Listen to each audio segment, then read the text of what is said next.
Hello everyone, this is Bilgan Singh and today we are going to start our first lesson on basic English grammar.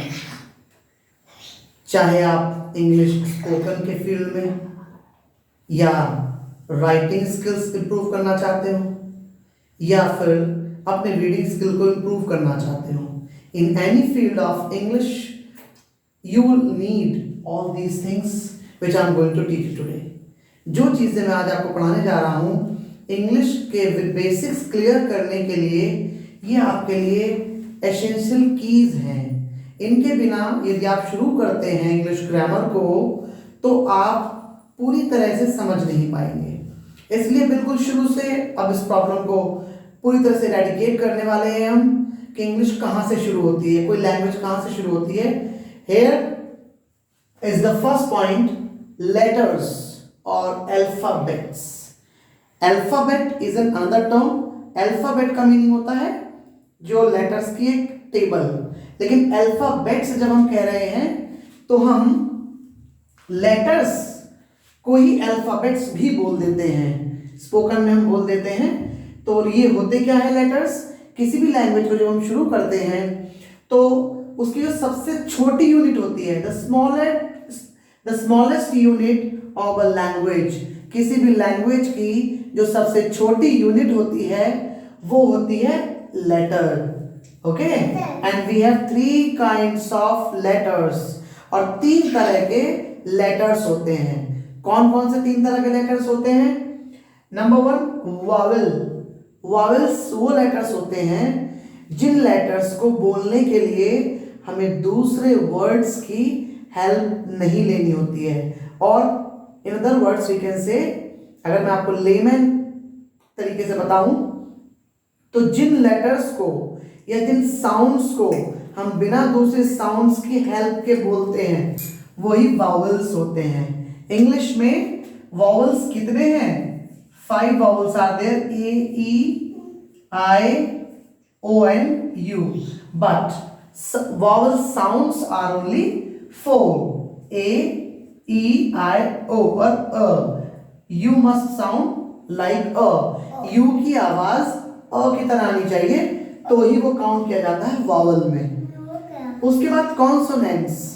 इनके अलावा बाकी जितने भी letters होते हैं in English we have, English में हमारे पास 5 वावल्स हो गए.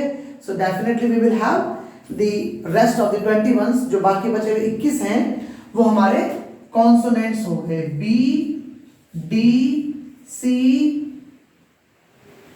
F etcetera. ठीक है, ये हमने आज तक हमेशा पढ़ा है.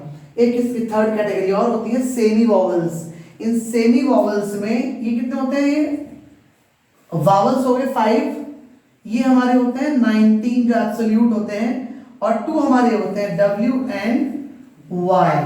ठीक है, इस तरह हमारे इंग्लिश लैंग्वेज में, इंग्लिश अल्फाबेट में कितने अल्फाबेट्स हो गए, कितने लेटर्स हो गए? 26 लेटर्स हो गए. तो vowels, consonants and semi vowels. Okay, semi का मतलब क्या होता है? सेमी का मतलब होता है हाफ, आधे वावल्स होते हैं ये. कभी कभी तो ये वावल की तरह यूज होते हैं और कुछ जगहों पर ये कॉन्सोनेंट्स की तरह यूज होते हैं, इसलिए इन्हें सेमी वावल्स कहते हैं. क्लियर हो गया होगा? Now come to the next point. Second point is syllable. ये सिलेबल क्या है? देखिए, अ वर्ड और पार्ट ऑफ वर्ड, कोई एक वर्ड या फिर वर्ड का एक पार्ट, एक वर्ड या उस वर्ड या किसी वर्ड का एक ऐसा part which contains 1 vowel sound, जिसमें एक वावल साउंड हो, उसे हम सिलेबल बोलते हैं. अभी समझ में नहीं आया होगा? ओके, अभी समझ लेते हैं एग्जाम्पल के थ्रू. एग्जाम्पल, जैसे हमारे पास एक वर्ड लिखा है राम लाल, और we have the word beautiful, BEAUTIFUL. अगर आपको इसमें इन वर्ड्स में वावल्स ढूंढने हैं तो आप अपनी चिन के नीचे ये अपनी फिंगर्स को यहाँ पे रखेंगे. अब जितनी बार आपकी चिन इस फिंगर से टच होगी इसका मतलब इसमें उतने ही वावल्स हैं. Let's take the first word, Ramlal. Ramlal. We have two syllables, Ramlal. Okay. The first syllable is Ram and second syllable is Lal. Is it okay? Now we come to the next. That is beautiful. Beautiful. Beautiful. कितनी बार? Arjun touched beautiful. तो इसमें 3 syllables हैं. Okay. 1 syllable, second syllable. इसमें 2 syllables थे, इसमें 1, 2 and 3 syllables हो गए.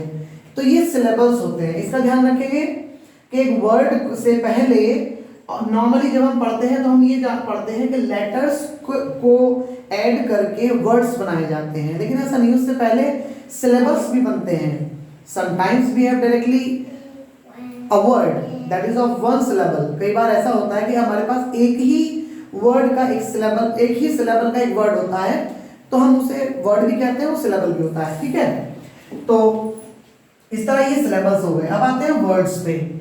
Words क्या होते हैं? A meaningful arrangement of letters और syllables. लेटर्स या फिर syllables का एक मीनिंगफुल अरेंजमेंट, एक ऐसा अरेंजमेंट जिसका कोई मीनिंग हो. एग्जाम्पल के तौर पे मैं लिख सकता हूं ATC. It doesn't have any meaning, so it is not a word. But if I write CAT, it has a meaning. It is a meaningful arrangement of letters, so it's a word. इसीलिए ये word है. Words कितने types के होते हैं? Generally types of words को हम क्या कहते हैं? Parts of speech. Parts of speech. मैं पार्ट्स ऑफ स्पीच पे नेक्स्ट वीडियो बनाऊंगा, उसमें पार्ट्स ऑफ स्पीच को डिटेल में एक्सप्लेन करेंगे.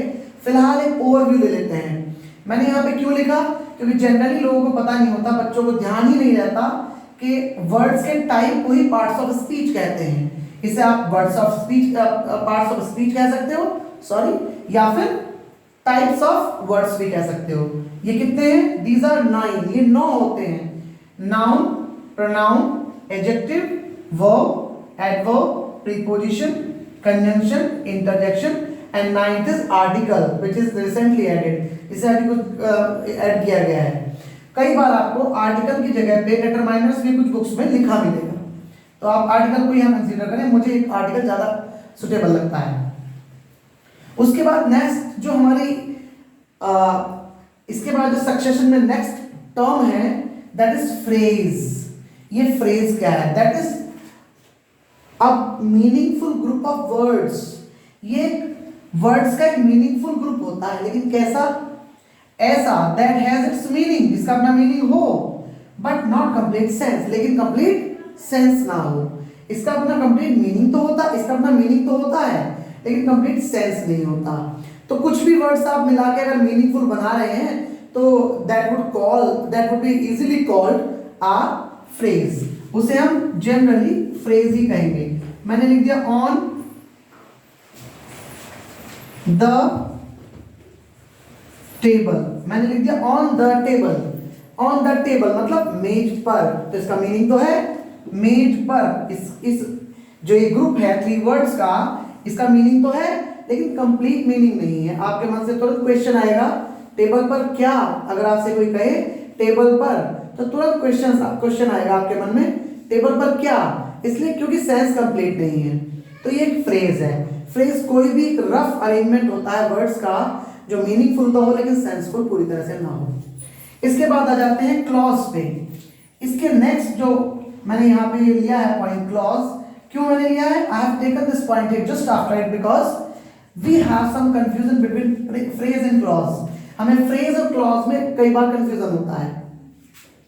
जनरली मैं फ्रेज और क्लॉज की डेफिनेशन भी सेम ही बताता हूं विद अ स्लाइट चेंज. थोड़े से चेंज के साथ सेम डेफिनेशन रहती है लगभग. जैसे आप मीनिंगफुल ग्रुप ऑफ वर्ड्स, शब्दों का एक वर्ड्स का एक मीनिंगफुल अरेंजमेंट होता है, ये ग्रुप होता है ये. और कैसा? दैट हैज अ सब्जेक्ट, जिसमें एक सब्जेक्ट होता है, वर्ब, एक वर्ब होती है, एंड समटाइम्स एन ऑब्जेक्ट, और कभी कभी ऑब्जेक्ट भी होता है इसमें, but does not have complete sense, लेकिन इसका भी अपना पूरा सेंस नहीं होता। जैसे एग्जाम्पल अगर हम लें तो हम समझ सकते हैं ही सेड टू मी, उसने मुझसे कहा।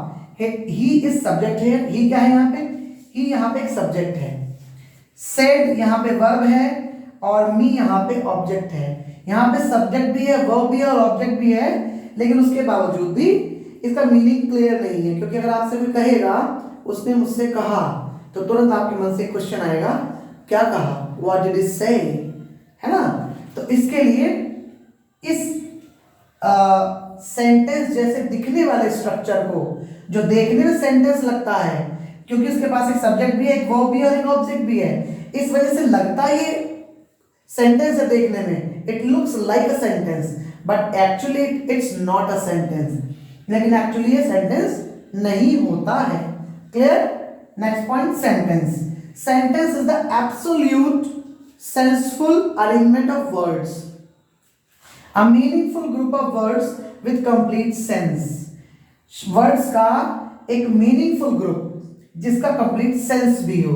For example I can write here, example के लिए मैं यहाँ आपके लिए लिख रहा हूं, ही इज अ बॉय।